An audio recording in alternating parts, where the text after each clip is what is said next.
Hi, I'm Wellissimo, and I'm celebrating the month of October with a video every single day. Normally, I make writing-related content on this channel, but this month my videos are all about celebrating fall, harvest, and Halloween. If those things are of interest to you, subscribe and come along for the ride.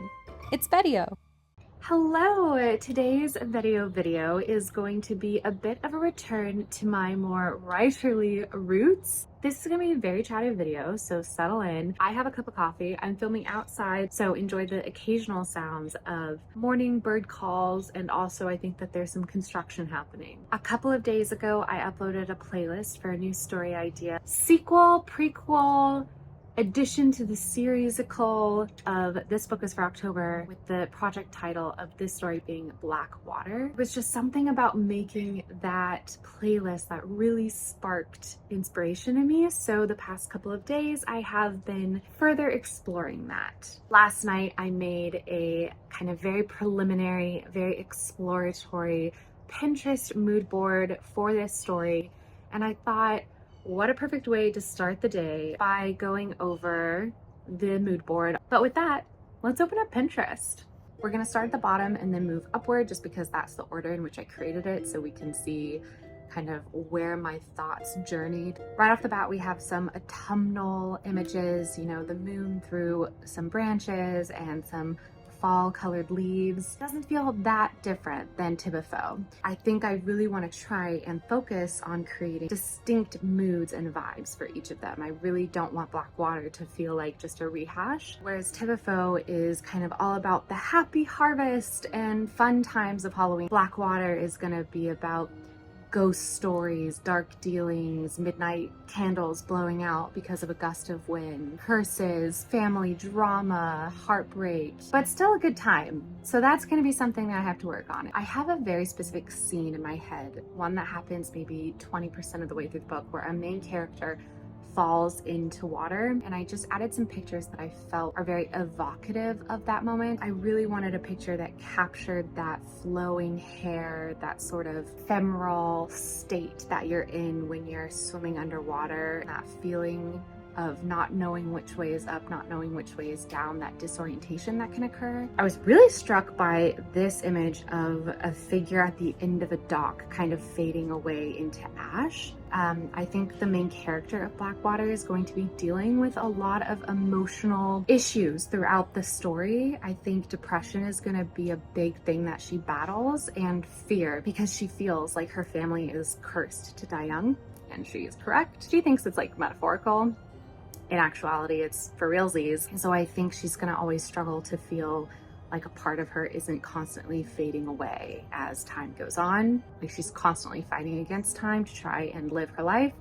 And there was just something about this picture that really hit home for me, the kind of emotional experience that the character is feeling, especially at the start of the story, and explaining why she would be kind of tempted to fall into the wrong kinds of magic. Again, we have a lot more water imagery, kind of evocative of drowning, of submerging beneath the waves. You know, it's not subtle, and it's not meant to be. All right, up here we have a couple pictures from the movie The Craft. This Book is for October itself was, I mean, a hodgepodge of a ton of different Halloween movies that I loved. Mainly, I said, is Practical Magic meets The Good Witch, whereas Black Water is heavily influenced by the movie The Craft. I just have a picture of the four main girls. Black Water will also have four main girls, as well as two boys that make up the coven of six. Most of them aren't magical to start with and kind of accidentally come upon magic, and they each have their own reason for pursuing it. So one of the girls, very much like in The Craft, is in love with somebody and wants to be loved in return. That's a piece of Sarah's journey in the movie The Craft, and so I pinned this quote: I asked to love myself more and to allow myself to be loved more by others. It sounds very innocuous, like a very self-positive kind of talk thing to say, and then yet ends up having disastrous effects within the movie. I kind of love that idea of when the characters ask for what they want, they frame it in a way that seems very healthy, but then it becomes very toxic. And then this picture by the ringleader Nancy really struck a chord with me, the quote, "If a witch betrayed her coven, they would kill her." I don't know, it just, I put a pin in it because I'm wondering if that's something that I want to incorporate into Blackwater. Because, full disclosure, I have only vibes for Blackwater. Very specific scene ideas, very specific general world building elements, and then I have all the references to it in Tibuffo that then have to make sense chronologically. Because, just for context, in the first book that I wrote that's in this universe, this book is for October, there are many references to a group of witches called the Michigan Six that kind of got into trouble about 10 years before. I think that group is mentioned probably 5 or 6 times, and it's all hinting to Blackwater, to this story, as we explore what happened with the Michigan Six. All right, we have a couple pictures of women dancing and a seance being held. I think the vibe I'm leaning towards right now, and I'm not committing to this, but right now I'm leaning towards several of the students holding a seance sort of as a joke, just as a fun thing to do in October, and then it turns out to be real and kind of things get out of hand. We have some tarot cards. I'm not entirely sure how big of a role tarot is going to play in Blackwater. It plays a role in Tibuffo, but it's small enough that I feel like we could have some carryover if I really wanted to explore tarot in this story. Yeah, that's something I'm gonna have to keep in mind. As we move up, we're getting more into the part of the mood board building process in which I was thinking about characterization and other settings. There are going to be a couple of set pieces in this story. One of them is the lake house with the lake with the dark water, hence the title of the book. However, I wanted to have a set piece that really set this story apart from Tibuffo, just because Tibuffo also takes place at a cottage in the woods. Needing another set piece, knowing the age of my characters are going to be like 18 to 20, felt like it was a perfect time to return to my dark academia roots and have a good chunk of this book set at a small private college in Michigan, so we could really delve into dark academia again. So I have an outfit that I think I want one of the characters to wear that I think is very, very, I don't know, I think it's cute. I would wear it. Also, she'll just be walking around carrying books like that. That's just her vibe. For the most part, a lot of these pictures with the dark hair is one specific girl. Each of these characters are going to be really important, but I think this girl specifically is going to be very important to the story. Tentatively right now, her name is Veronica, but that could change. She has a twin brother named Sebastian, who that's meant to be them in this picture right here. It says dark academia couple, but let's just play siblings are dating and say that these are siblings. They have a very close relationship, not Jamie and Cersei Lannister close, but very close. Veronica specifically is obsessed with studying and academic success, and I think, you know, whereas this girl over here, whose name tentatively is Harlow, she's the girl who's like really wants to be loved by somebody. In fact, she wants to be loved by Sebastian, and that's what she's using magic for. I believe that Veronica will be using magic as a way of gaining knowledge and academic success. This is Sebastian over here. Again, not a perfect face claim, but just giving the vibes. He's a sort of, we're here for a good time, not a long time kind of guy.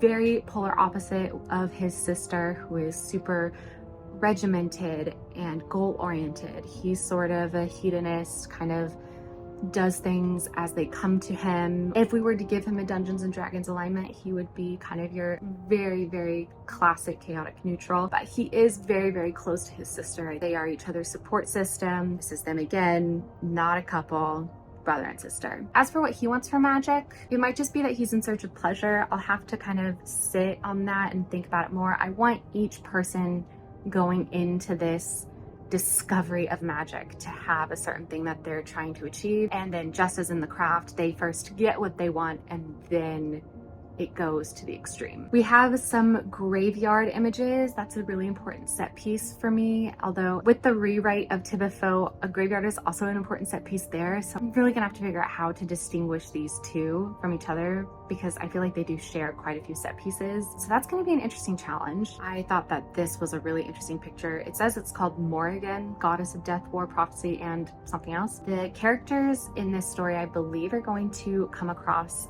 the ghost of a long dead vengeful witch. I thought that image was really evocative of kind of what I want that encounter to be like. I think it's very unsettling and that's great imagery. Oh, I have a couple of, again, trying to decide location vibes. So the cottage in Tibuffo is basically totally based off the cottage that I go to every summer, which is the cottage by the lake. So that can't be the same set piece that I use for the lake house in this story. So I do have a couple of pictures on this mood board where you can just see I'm trying to figure out what the like architectural setting is for this story. Whereas in Tibuffo, everything's old, dark wood, dusty, and kind of really surrounded by trees.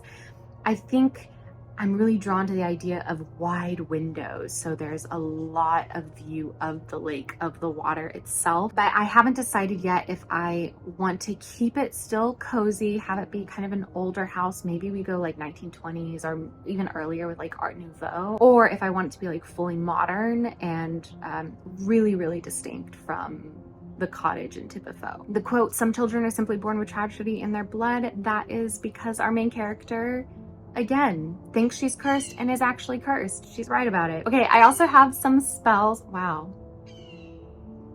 The crow has a lot to say this morning, and you're just gonna have to sit there and listen because it deserves to be heard. I have a couple of spells as a reminder of, ooh, that's a good idea, especially for Harlow, the girl who is so in love with somebody and wants to manipulate them to being in love with her as well. I like the idea of her trying to make this person dream about her. Sebastian. I don't know why I'm being vague about it. I like the idea of her trying to make him dream about her as well as make him miss her when she's not around. I love the quote, "There's a little witch in all of us," just because the other books in this series, if there will be more, who knows, will all kind of revolve around already established covens. This is sort of a coven origin story. So I kind of like that. And I like the idea of there's a little witch in all of us. Like, even if you weren't born into one of these established covens, really anybody could do magic. It just depends on what they're willing to do in order to get it. Oh, I have a couple pictures of really organized and yet busy desks. Again, this was for Veronica, the girl who's very obsessed with studies and success.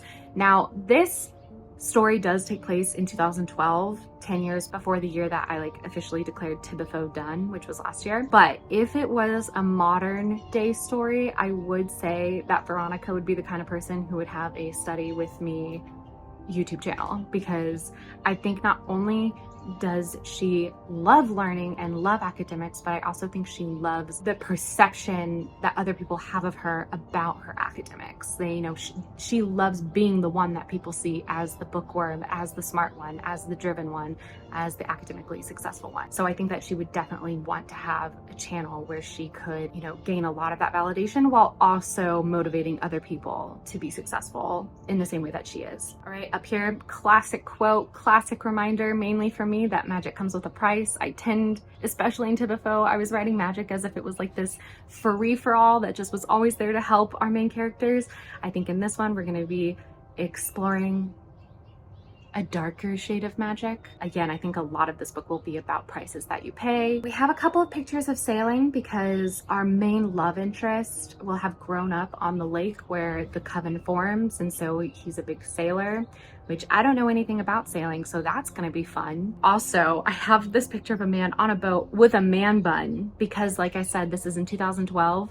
I feel like one of the guys has to have a man bun. We have to stay historically accurate. As you can see, I have a couple more pictures of hair when I got into this idea of, oh, right, I need to research hairstyles of 10 years ago. I got a little focused on that. So we've got kind of the messy bun along with the man bun. Apparently buns were huge in 2012. All of these are hairstyles that I plan on incorporating into the story because who needs to know how a book ends as long as you have the hairstyles. I also have some cocktails. I have about 4 cocktail pictures on here. In Tibuffo, there is so much focus on food because one of the characters is a kitchen witch and trained her daughter in kitchen witchcraft. And I really enjoyed writing that. And I think the way that I'm going to keep that kind of element while still feeling distinct is by having cocktails and drinkable potions being a big set piece of this story. I think we're kind of nearing the top. We're nearing the top. The last couple of images on the mood board, we just have a picture just saying "in pursuit of magic" again, because that's truly what these characters are doing. They are in pursuit of magic. And then we have a couple of images that evoke Greek mythology. As I was thinking over how I constructed Tibuffo, one of the elements that I used was the myth of Hades and Persephone. In fact, there's a little bit of a role reversal in Tibuffo for Hades and Persephone. There's a pomegranate in Tibuffo, right? We've got like homages, we've got allusions, and a lot of the chapter titles are also kind of inspired by either Halloween movies or by Greek mythology references. And so I was thinking over what sort of Greek myth do I want to pull from, and I don't think I figured it out yet. I have Athena in here just because I'm wondering if Veronica, the really studious twin, kind of looks at Athena as a patron, goddess of wisdom, the goddess of intellect. So that's why we have a little picture of Athena there. I was wondering if also I should be pulling from the Orpheus and Eurydice mythology, which if you're not familiar with that, you've seen the musical Hadestown, that's what that is. It's a story about a man who loses his wife on his wedding day, and he goes down to the underworld to try and rescue her. And Hades says that you can have her back as long as when you journey up back to the world of the living, you don't turn around to see if she's still following you. It's a little more complicated than this, but basically, long story short, as he's walking up, he becomes filled with uncertainty, and so he turns around and she was there, but then she has to go back down to the underworld and he doesn't get her back. That's something that I thought I could incorporate, but again, I'm not married to it because specifically the two characters I'm thinking of that for are the twins. And again, I swear it's not a Jaime and Cersei Lannister thing. Sometimes twins are just close, okay? Sometimes twins are just close. Also, I'm laughing that I've spent so much time talking about them and like 0 time talking about the ringleader of this coven or like our main character and her love interest. That's, you know, that's indicative of something. I'm not sure what it's indicating, but something, definitely. Anyway, there are a lot more things that I could add to this mood board. I really want foxes to be another motif in this story. You know, in Tibuffo, we had the black cat Merlin, but in this story, I want there to be a fox that kind of follows our main character around. There's a caretaker at the lake house that is like creepy but also helpful. I do have to make his name Caesar because that is a personal request from somebody in my life. That's what I have right now. Again, this story is way more underdeveloped, half-baked than Tibuffo was when I first started mentioning it. So all of these things are subject to change, but for now, that's the mood board. Thank you so much for watching another VEDIO video. Remember, if you like writing, Halloween, or anything in between, feel free to subscribe. I'll see you back here tomorrow for another video. Until then, don't forget to go be happy, go be healthy, and go right. Bye!